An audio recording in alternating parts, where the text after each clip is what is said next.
Hi there, I'm Logan Medish, and this is High Caliber History.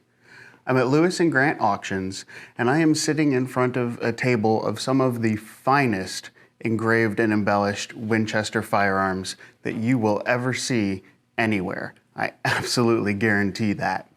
There are a number of fantastic pieces here today, but one of the guns that we're going to focus on and that this video is going to be about is the Winchester 1886. But not just any Winchester 1886. This particular gun is remarkably embellished. I don't know how else to put it other than that. The wood on the buttstock and on the forearm are beautifully carved and intricately done. The receiver is engraved and inlaid with gold. There is engraving and inlay on the hammer and on the lever. And up on the top, on the end of the barrel, as well as on the nose cap. It is just an absolutely phenomenal example of a highly engraved and highly embellished Winchester 1886. This particular gun is in 4570. It is an astonishing gun, and Winchester themselves knew that this gun was really something special and was something that they wanted to highlight as a factory piece that they were exceptionally proud of. And the way they did that was in 1897.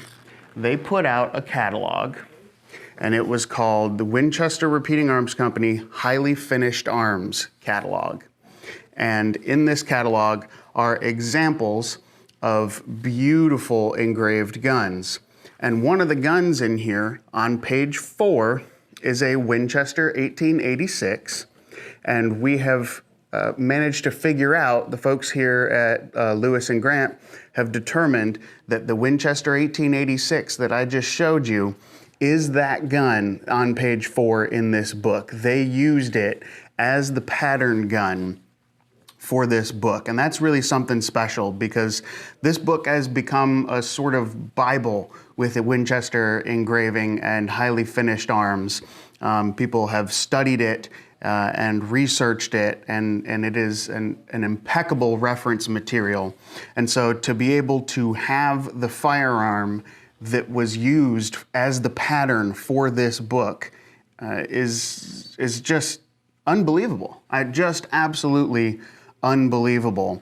The style of engraving, the #1 style of engraving on this gun when it was new, when they were offering this in 1897, was an additional $250, and to have the carving on the stock was also an additional $60 added to the price of the gun. So you're adding an additional $310 to this firearm, which is not an insubstantial sum of money when we're talking about 1897.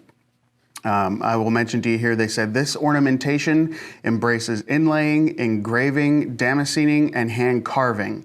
The receiver is richly engraved on both sides with arabesque scrolls set off by artistic border work. The light, unbroken lines show the inlaying in gold and platinum. The animal scenes and the vignette on the underside of the receiver are damascened in solid gold and silver. The barrel is engraved at the breech and muzzle with scrolls and inlaid bands of gold and platinum. The finger lever, hammer, breech bolt, and butt plate are engraved and inlaid with gold and platinum lines. The rear and front sight bases and all the screw heads are suitably engraved. A selection for the sides of the receiver may be made from any of the styles or scenes shown later in this book on page 25, or a monogram will be inlaid without extra charge if preferred. It's just a remarkable example to be able to look through this book that has been so studied by engraver collectors and Winchester collectors over the years and know that the gun on pages 4 and 5 in this book is the Winchester 86 that is sitting right here in my hands. It just doesn't get any more remarkable than that.